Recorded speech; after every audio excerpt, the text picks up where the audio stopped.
All right, cool. Thank you. Thank you, Brian. Appreciate it. Oh, wait, here's the backwards of this.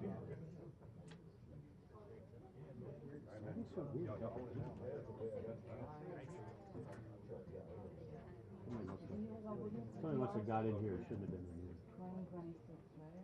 Yeah. Perfect. That's it.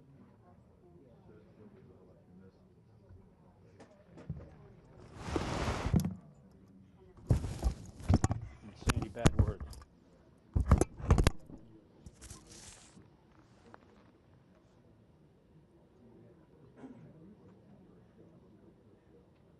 I got it. I'll let him know. It's good. Good. Yes.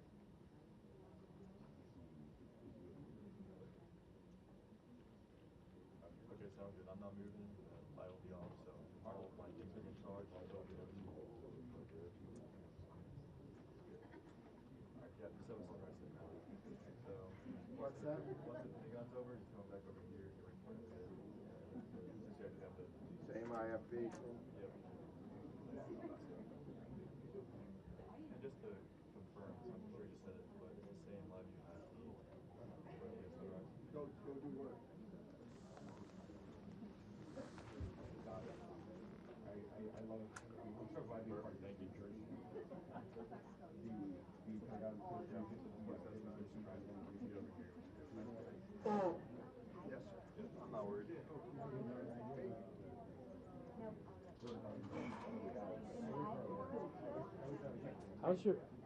How's the cell phone work for his IP?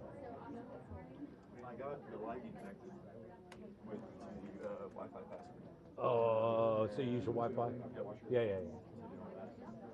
Because normally I was going to say, because the Wi-Fi here sucks. sucks.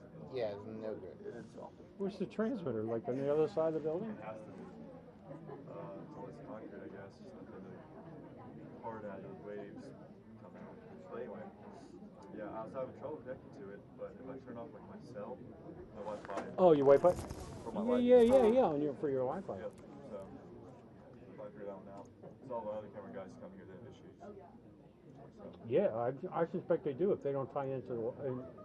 Wait, that's a live view? But how's that?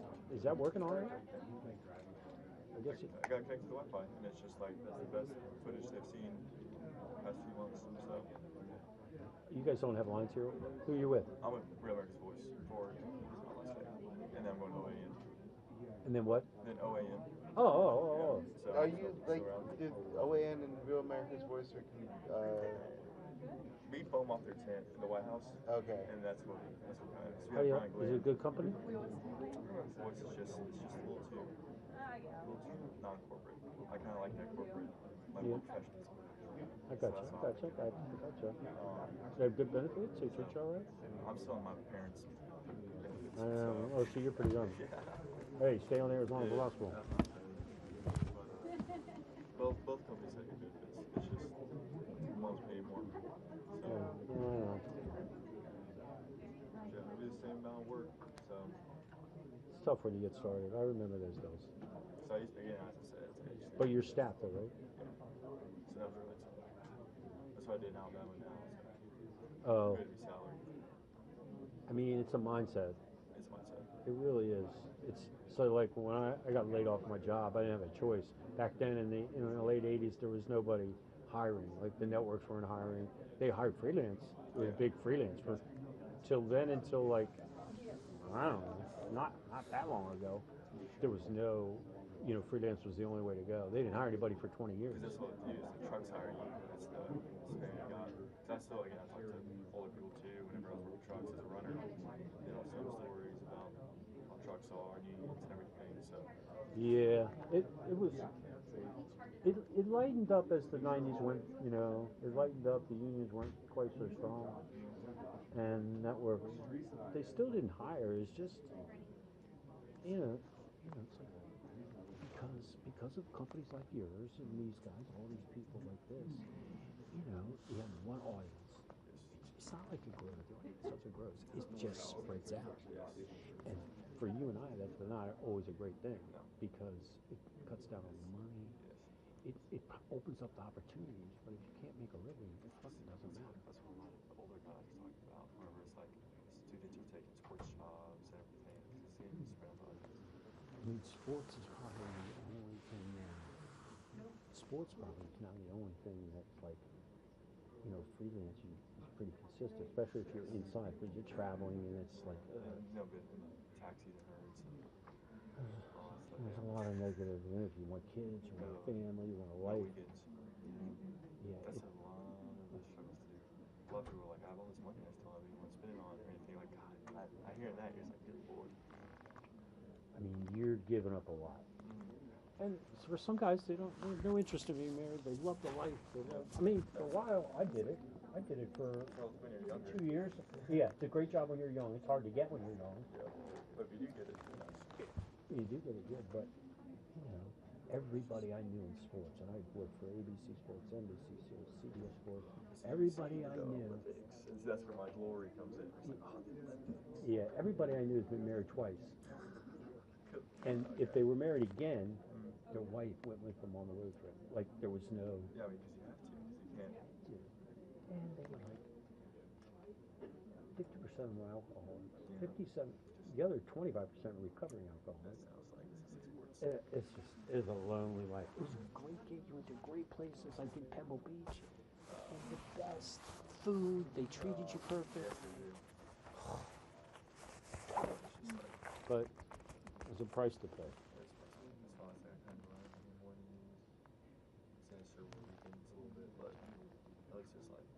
But you're still young.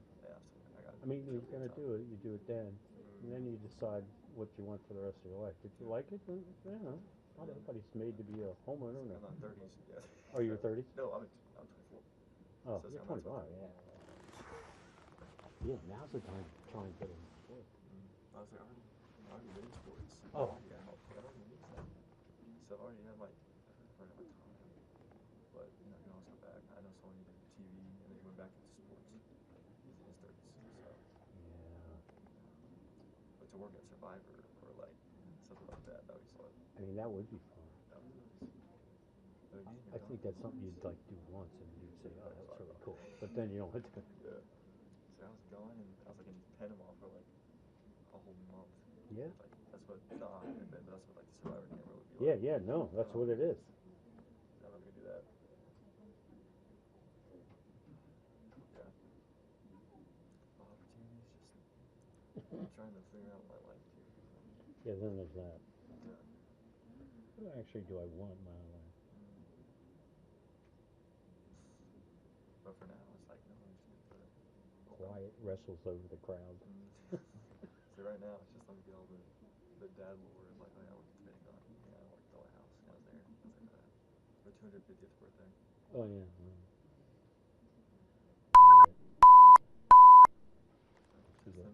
Must be the warning. Hey, was that you, Tom? I guess it was the warning, wasn't me. Okay. Yeah, we're 5 minutes out. Yeah, you're right. 5 minutes. Tuck her up. Don't screw it up. Everyone's watching. Isn't this so adrenaline pumps? I used to get so nervous. It's just like, yeah, especially. So I used to say to cameramen, interviews starting at 60 minutes, and they're all, it's a little stressful. Not as much anymore. We're working with Mike Wallace, it's stressful. And I used to say, hey, don't screw it up. My name's on it. No, I was like, whenever I was back in sports, our college had a program where you get, it's like a job, where you get paid as a camera guy, and then if you're good enough, you work for ESPN, like they hire you as a truck, basically, as a company. And so you do that, and every day it's like, hey, lose me this job if you don't do good on ESPN. Shit, all right, now I gotta do this. So it was fun. Now it's just like, yeah, go. No, it's a great job. You're young, it's great. You see things you never thought you'd see before. You never thought you'd be, it's a great job. I loved it. Like, I loved television. I used to build houses before when I was 18. And, it was fine. I loved it. But, I didn't think my body would recover. Yeah, no, it's a great job. been cleaning porta potties and everything out here, so. So can't do much better than that.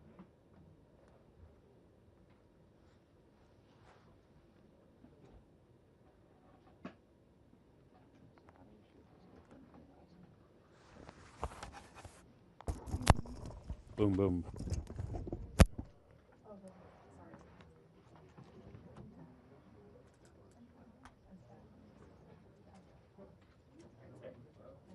Make sure it's in focus this time, all right? Screwed up last time. Oh my god. In front of everybody? I quit, I'm leaving. Oh, job opportunity. I looked at my name and I'm a press briefing. I had the 2 X images. Yeah. Yes. Yes. I just pulled out the sibling of mine. Who in this room wish they rip off futures for oil?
That's actually not a bad comment.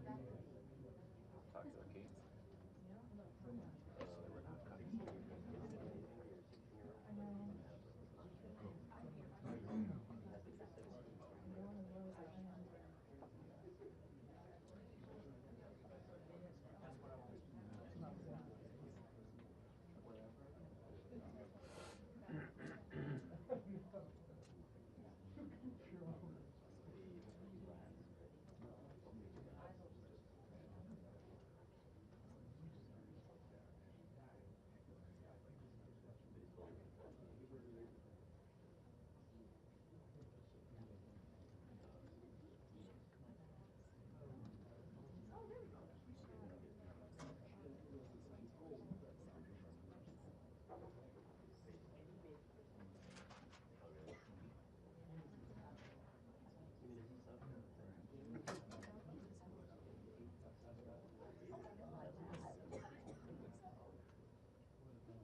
Well, good morning. Yesterday at Dover Air Force Base, President Trump, the chairman, and I stood in solemn silence as heroes came home. Flag-draped caskets, we honored them. We grieved with their families, and we listened. What I heard through tears, through hugs, through strength, and through unbreakable resolve was the same from family after family. They said, finish this. Honor their sacrifice. Do not waver. Do not stop until the job is done. My response, along with that of the president, was simple. Of course, we will finish this. We will honor their sacrifice. Their sacrifice only steals our commitment. I wear this bracelet. Staff Sergeant Jorge Oliveira, he was one of my sergeants, or one of my specialists in Guantanamo Bay. He deployed later to Afghanistan, where he was killed on 19 October 2011. Killed 10 years after 9/11, 15 years ago. He was one of the 1%, the best of America. Not just a guardsman, but a law enforcement officer back home and a family man. I remember him every day, just like so many other men and women of our generation and previous generations who wear bracelets like this. Just as we will always remember those lost in this conflict. Their names are now etched into our mission and into the soul of a grateful nation.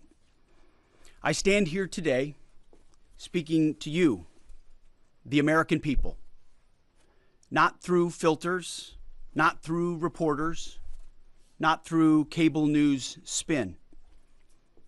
A dishonest and anti-Trump press will stop at nothing. We know this at this point. To downplay progress, amplify every cost, and call into question every step. Sadly, TDS is in their DNA. They want President Trump to fail. But you, the American people, know better. Yes, there are reporters in front of me, but they are not our audience today. It's you, the good, decent, patriotic American people. You, the hardworking, tax-paying, God-fearing American patriots. The media here, not all of it, but much of it, wants you to think, just 19 days into this conflict, that we're somehow spinning toward an endless abyss or a forever war or a quagmire. Nothing could be further from the truth. Hear it from me, one of hundreds of thousands who fought in Iraq and Afghanistan, who watched previous foolish politicians like Bush, Obama, and Biden squander American credibility. This is not those wars. President Trump knows better. Epic fury is different. It's laser focused. It's decisive. Our objectives, given directly from our America First president, remain exactly what they were on day one. These are not the media's objectives, not Iran's objectives, not new objectives, our objectives. Unchanged, on target, and on plan. Destroy missiles, launchers, and Iran's defense industrial base so they cannot rebuild. Destroy their navy, and Iran never gets a nuclear weapon. Our objectives from day one. To the patriotic members of the press, nobody can deliver perfection in wartime. This building knows that more than anyone. But report the reality. We're winning decisively and on our terms. Iran is a vast country, and just like Hamas and their tunnels, they've poured any aid, any economic development, humanitarian aid into tunnels and rockets. That's what they did with Hamas.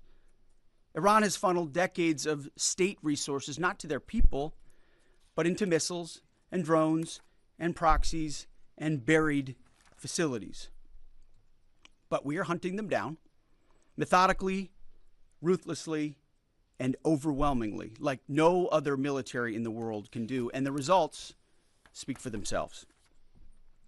To date, we've struck over 7,000 targets across Iran and its military infrastructure.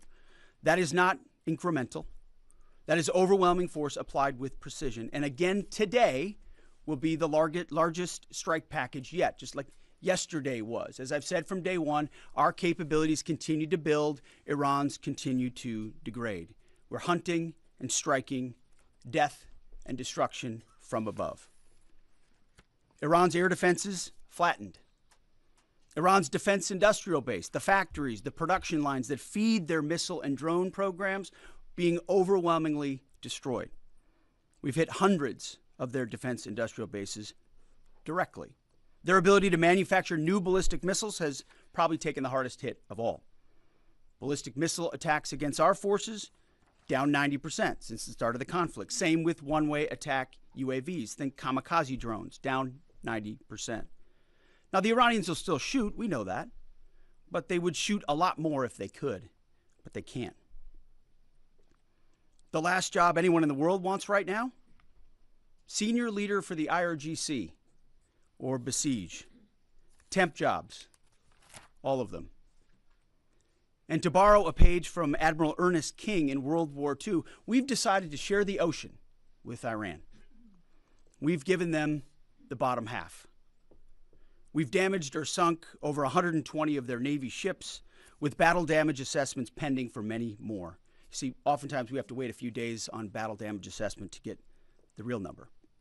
Their surface fleet is no longer a factor. Their submarines, they once had 11, are gone. Their military ports are crippled. Iran has terrorized the United States and our interests for 47 years.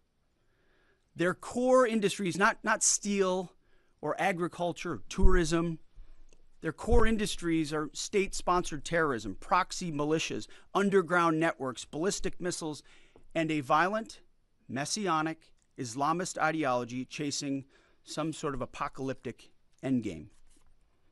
A regime like that, refusing to abandon its nuclear ambitions, is not just a regional problem.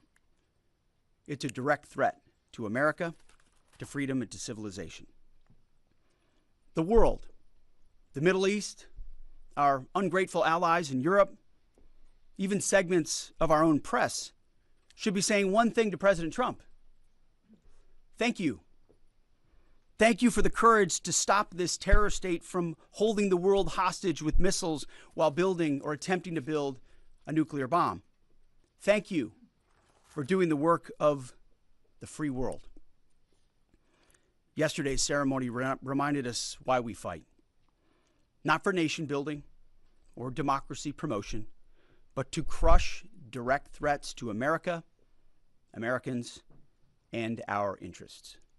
We fight to win, and we are winning on our terms, following our objectives. My 13-year-old son popped into my office last night while I was editing these remarks. He asked about the war and the families I met at Dover. And I looked at him and I said, they died for you, son, so that your generation doesn't have to deal with a nuclear Iran. It's the truth. And they did. So to the families who said, finish this, we will. And I say the same to every American who wants peace through strength. May Almighty God continue to bless our troops in this fight. And again, to the American people, please pray for them. Every day, on bended knee, with your family, in your schools, in your churches, in the name of Jesus Christ. To the troops, keep going, and Godspeed. Over to you, Mr. Chairman. Thank you, Mr. Secretary. Ladies and gentlemen, good morning, and thank you all for being here. I also had the honor yesterday, as the Secretary said, of traveling up to Dover with the President to welcome home our 6 fallen. It was an honor and a privilege for me to be there and to say thank you to their families, and I want to mention their names this morning. From the 6th Aerial Refueling Wing out of MacDill Air Force Base, Florida, but stationed as part of an active associate unit at Birmingham, Alabama, Major Alex Klenner, John Alex Klenner, Major Ariana Savino, she was posthumously promoted from captain to major, and Technical Sergeant Ashley Pruitt, the boom operator on that crew. From the 121st Aerial Fueling Ring, Ohio Air National Guard out of Rickenbacker Air National Guard Base in Columbus, Ohio, Captain Seth Koval, Captain Curtis Anks, and now Master Sergeant Tyler Simmons, who was also promoted in the boom operator on that crew. To a person and every family member I spoke with yesterday, they all shared that their family members loved serving, they loved being part of a great team and a crew, and they loved airplanes and aviation. Our nation's tanker crews really are unsung heroes, incredible warriors who put their lives on the line so we can continue to take the fight to an enemy. I've personally witnessed their courage and tenacity many times, from the morning of September 11th, where they answered my call for some help, to the skies over foreign countries where they've come forward out of their safe tanker track to give me gas when I simply could not leave a ground force that was engaged in a firefight. They've answered the call and come forward time and time and time again. I'm filled with incredible pride and gratitude for all that the tanker crews do, our pilots, our boom operators, and the maintainers. And to the families of our 6 fallen, know that we share your grief. Our nation will never forget their sacrifice, and we will never forget their names. Our entire joint force mourns with you today, and will continue to remember their incredible gift of a great example for all of us. Now let me turn to an operations update.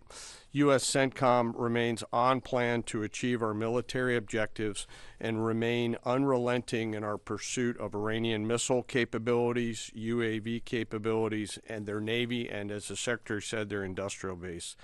Each day we continue to attack deeper into Iranian territory.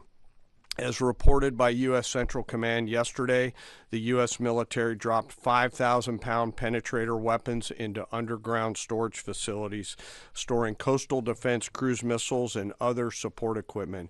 These weapons are bespokely designed to get through concrete and/or rocks and function after penetrating those barriers. We continue to hunt and kill mine storage facilities and naval ammunition depots. We continue to hunt and kill afloat assets, including more than 120 vessels and 44 mine layers, and the pressure will continue.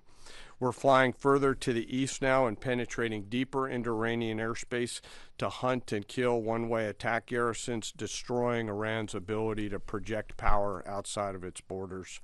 The A-10 Warthog is now in the fight across the southern flank and is hunting and killing fast attack watercraft in the Straits of Hormuz. In addition, AH-64 Apaches have joined the fight on the southern flank, and they continue to work on the southern side, and that includes some of our allies who are using Apaches to handle one-way attack drones. In Iraq, AH-64s have been striking against Iranian-aligned militia groups to make sure that we suppress any threat in Iraq against U.S. forces or U.S. interests. And we remain focused on pursuit of any platform that Iran could field to harm Americans or our partners. Last Friday, Admiral Cooper and the CENTCOM team conducted precision strikes against more than 90 targets on Karg Island, which included all of their military-only infrastructure, which included air defenses, naval base, mine storage, and deployment facilities. And as the Secretary mentioned, we continue to strike against Iran's defense industrial base and will continue to do so. Today I want to continue my theme of talking about members of our incredible joint force. Today I want to talk about some exceptional airmen who are engaged in the fight daily. United States Air Force, Air Force Reserve, and Air National Guard crews within our bomber force. The B-1s, B-2s, and B-52s, and the airmen on the ground who maintain and load these weapon systems. They are the backbone of America's long-range strike capability, and their contributions to Epic Fury have been decisive. Assigned to STRATCOM under Admiral Rich Correll and supported by TRANSCOM, the tanker force that we've talked about, under the command of General Randall Reed, every mission is designed to achieve overwhelming outcomes on behalf of the United States and our allies. Last weekend, I had the chance to go out and see some of our deployed bomber forces, the B-1 and B-52 crews, and I had a chance to sit down with some young aviators and maintainers and ask them, how do you feel? Tell me about your typical day. And these are crews comprised of between 2 and 5 airmen, 2 on the B-2s, 5 on the B-52s, and 4 in the B-1s out there. Some of these Americans are in their early or mid-20s, and we give them the gift of this incredible responsibility, hundreds of thousands of pounds of aircraft, and they take off and go do our work as required. Their mission actually begins the day prior when they're given a target or a bunch of targets, and they begin to study those targets, look at what are the effects required, what are the weapons required to get there, how will we program these weapons, what is the weather, what is the tanker flow. It's an incredibly complex problem that we give each and every one of these crews, and they work it over the period of 24 hours prior, get some rest, and then step out the door to go fly. The last thing they do is they check all of their equipment, their oxygen mask, survival gear, load pistols, and get ready to go. They crank the jets about an hour prior to takeoff and then launch into the daylight, doing their pre-flight checks, and as the kids say, lock in and prepare to go to war, sometimes on a long and stressful journey. During the flight, they're surrounded by technology and capabilities, and they'll do multiple aerial refueling efforts across tankers on the way to the AOR, area of responsibility, either coming from the States or coming from a forward deployed basing. And I will tell you, as a fighter pilot, getting gas is a lot easier in an F-16 than it is in a B-1, B-2, or a B-52, where you are handling this airplane. It is a physical thing, unlike a fighter that's a lot easier. And they stay on that boom for sometimes up to 30 minutes, taking hundreds of thousands of pounds of gas. It is a physical, demanding thing to take gas, and they do it multiple times on the way there, and they do it multiple times on the way home. As they enter the operating area, they bring the entirety of America's joint force together to go do the things that we've tasked them to do, to put bombs on time, on target, with the proper effects. And I know they're feeling a range of emotions, but the thing the American people should take away from it is they're filled with a focus that is incredibly impressive. And they have fear, of course, but their bigger fear is, dear God, please don't let me screw this up, the warrior's prayer that we all have in our souls. In the days of Epic Fury, they were shooting, as we've talked about in this room, a lot of standoff weapons. Now we've switched and rolled, as I mentioned last week, to stand-in weapons. And behind each and every one of them are incredible maintainers and weapons builders who go out there and make sure these aircraft and their weapon systems are ready to go.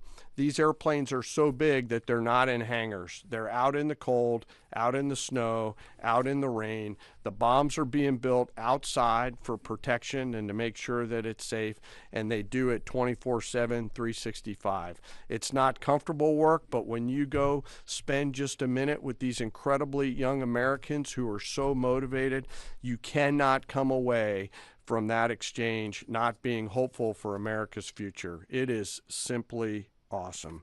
And we hand these Americans, young Americans, incredible and weighty responsibility, and they deliver every single time. Quietly, with professionalism and humility, doing the things that we ask them to do. In conclusion, we will continue major combat operations. As the Secretary said, we continue to get busier. I know the Secretary and I share that we're incredibly proud of 2.8 million members of our joint force. I am personally, and we are personally grateful for the tenacity and professionalism of the brave men and women who serve inside STRATCOM, CENTCOM, SPACECOM, CYBERCOM, TRANSCOM, and the rest of the joint force. And I'll close where I started. I ask today that we remember those 6 fallen that came home. They represent the best of our nation. For those families that are feeling the pain, know that we are with you and will remain with you. May we always prove worthy of their sacrifice. And I'll turn it back over to you, sir. Thank you, Mr. Chairman. I'll take a couple questions. Thank you, Mr. Secretary. Thank you, Mr. Chairman. Given the updated degradation and strike target numbers you laid out, how close would you say we are towards achieving the President's objectives, and what is the end game of the operation without divulging any sensitive battle plans? Well, we wouldn't want to set a definitive time frame on that, but as we've said, we're on plan. So we're looking at those metrics very closely, relaying that to the President and the National Security Team, but feel confident that as again, we're more stand in means we're over the top, even further in, and we have even more of an exact sense of what we're striking and why, and even more dynamically, meaning because the intelligence improves, we're able to more quickly identify targets when they, let's say they come out of an underground facility where they've been hiding and able to strike it before it strikes or right after it shoots. But we're very much on plan, and that's why I want to speak to the American people here. You hear a lot of noise about widening or new missions or speculation about what we should or should not be doing. This is a clear set of objectives. The President has given us every capability we need to accomplish that. We've got the best in the world in uniform executing it on the ground. They believe in and are invested in this mission, and it will be at the President's choosing, ultimately, where we say, hey, we've achieved what we need to on behalf of the American people to ensure our security. So no time set on that, but we're very much on track. Absolutely. Yes, right here. Good morning, Mr. Secretary. David Zier, Real America's Voice News. What countries have been the most cooperative with us, including the Gulf states, as Europe hedges? And I also wanted to ask you, the internet blackouts by the regime, it's been shut down for weeks. Is the U.S. military playing a role in fighting against the regime, blocking VPN networks and satellites and other things? Is there a role for the U.S. military there?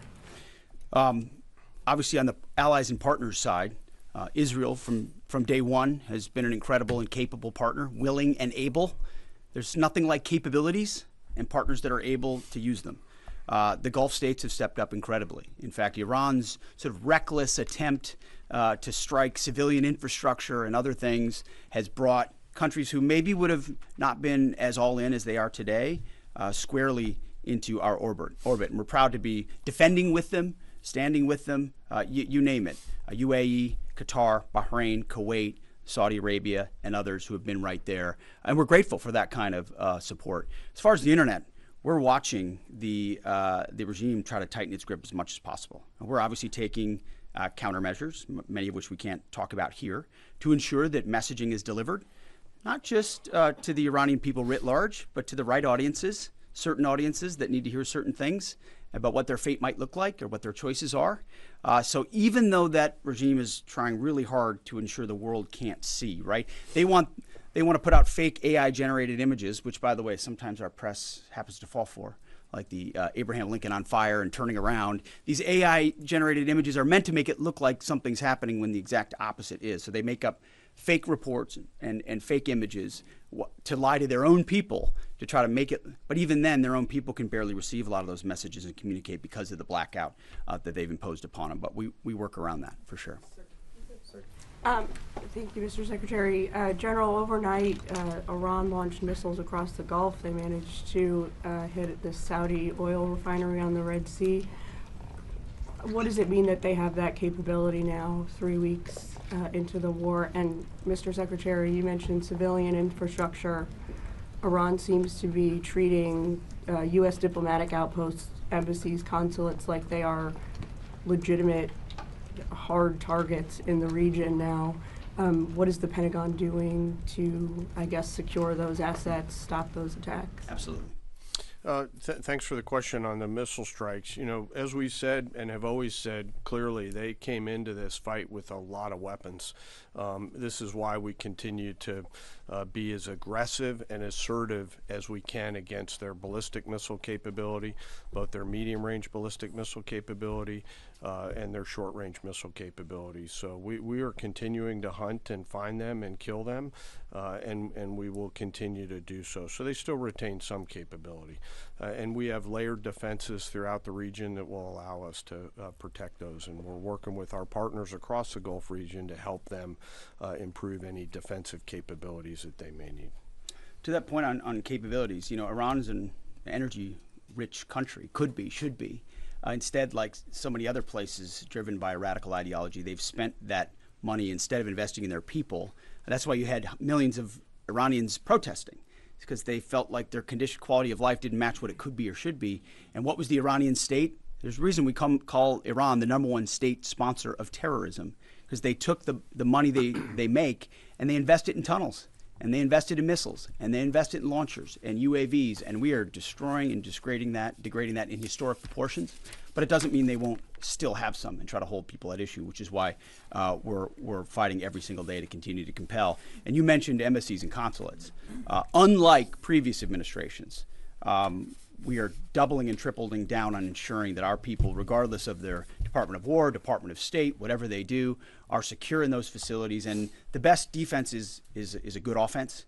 And so we're not afraid to go after and kill anybody, and we have a lot of them attempting to target our diplomatic facilities. Iran, you know, we're not surprised that they would indiscriminately target, and we're still seeing that. Jerry.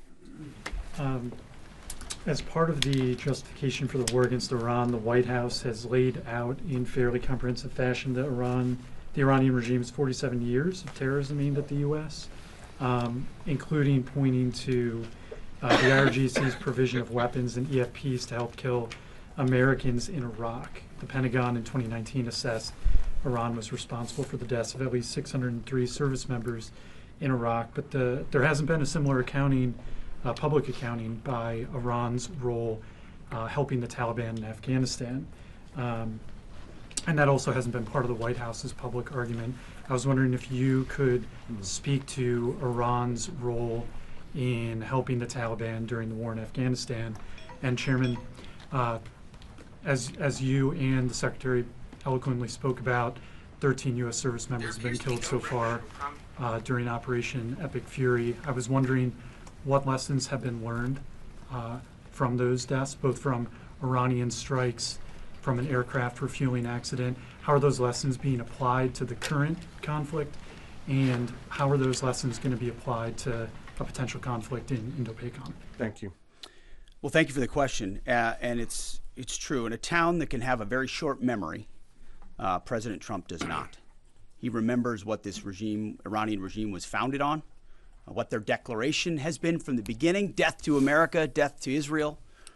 They've stated that. They've intended to, in every way, try to accomplish that, killing Americans in any theater they can, embassies for quite a long time. In Iraq, that was the deadliest weapon, was the EFP, the explosively formed penetrator. I was there when that tactic and technique started to emerge, and the realization was it wasn't just jihadis putting together 155 rounds daisy-chained. It was an entire state, a country with its apparatus able to mold steel in a way that was specifically designed to penetrate American armor and kill Americans. This was not, maybe we send them a couple of thoughts about how to build a bomb. This was Iran specifically passing technology and wherewithal and personnel into Iraq to kill Americans specifically. I know the number is said to be 600. A lot of us think it's higher than that, given the amount of capability they brought in. So they have been at war with us, whether we acknowledge it or not, for 47 years. The same goes in Afghanistan. Name the Islamist enemy, whether they are Sunni or Shia, because this is a Shia regime, Sunni or Shia, and Iran's been willing to harbor them as long as that group is willing to try to kill Americans.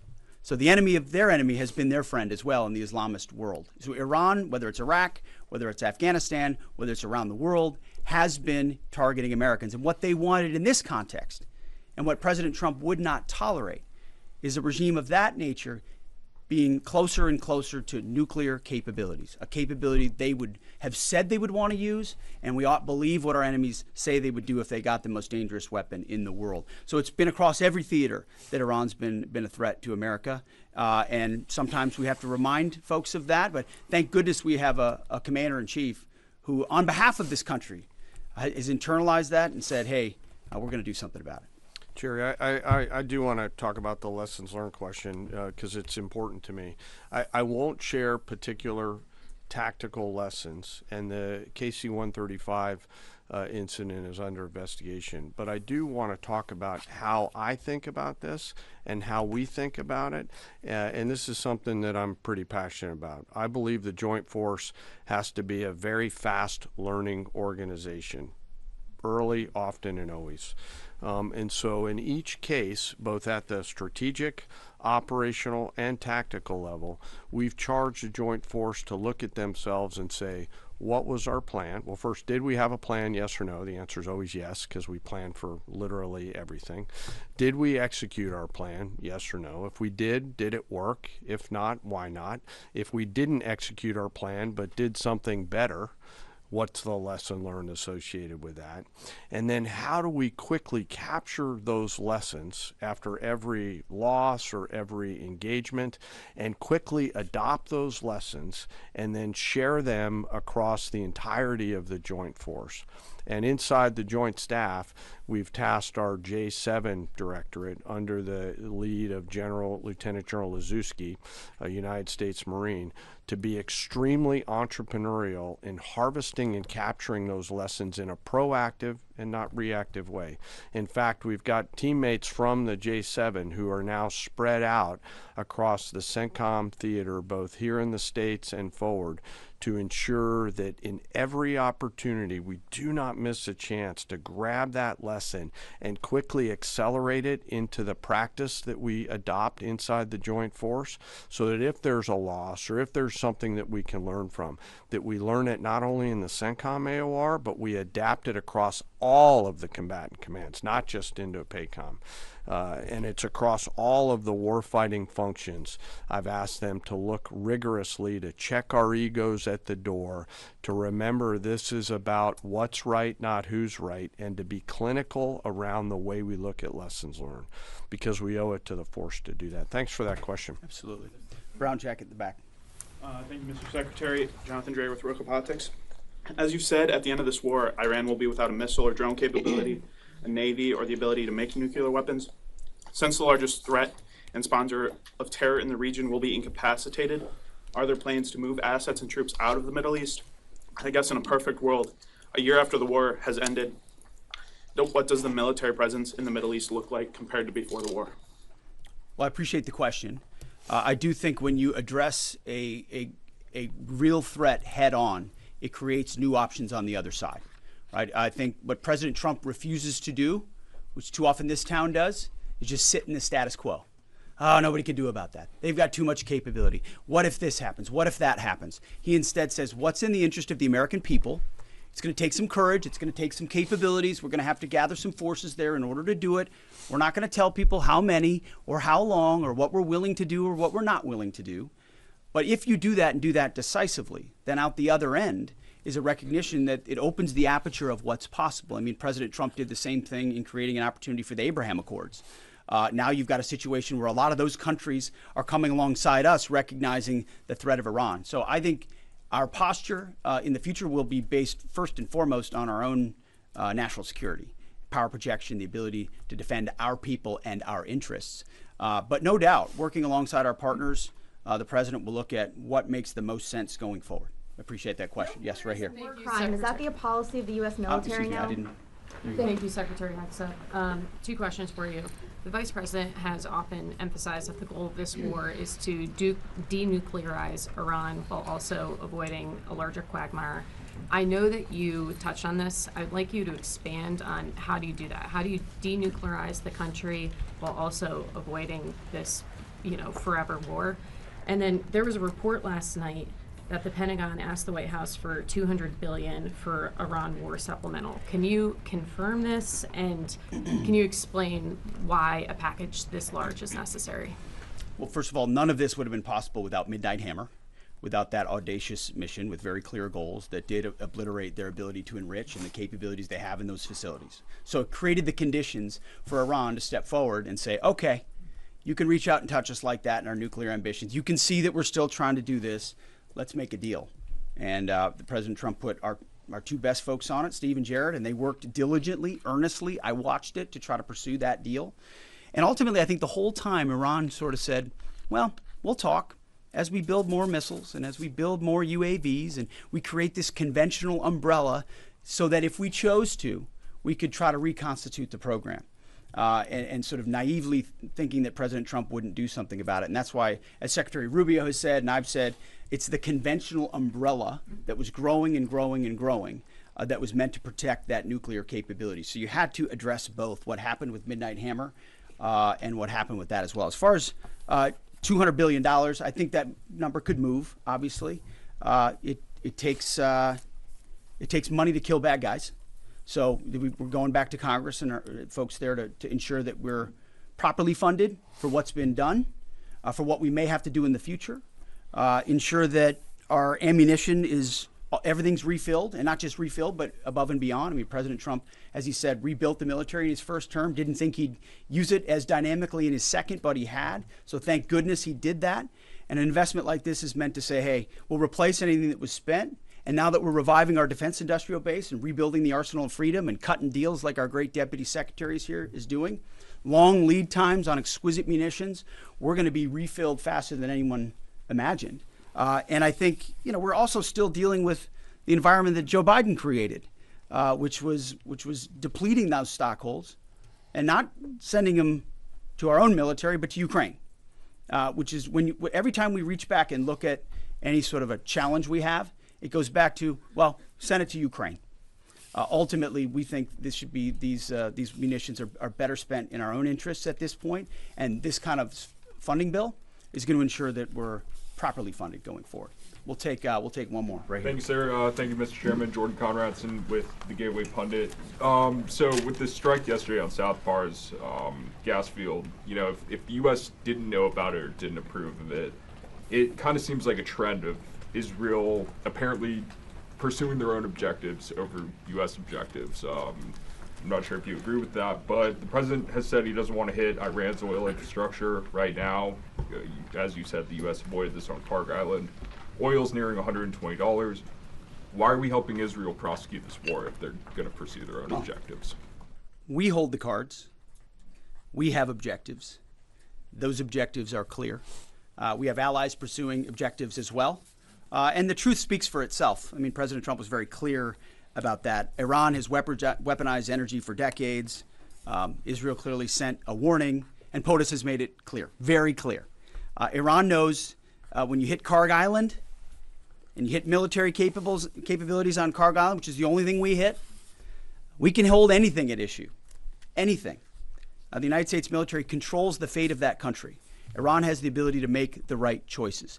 It should not, going forward, target Arab allies, Arab countries, trying to create pain, the pain that they created themselves. Thank you all very much. Appreciate it. Thank you for your time. Appreciate it. You guys have any Marines?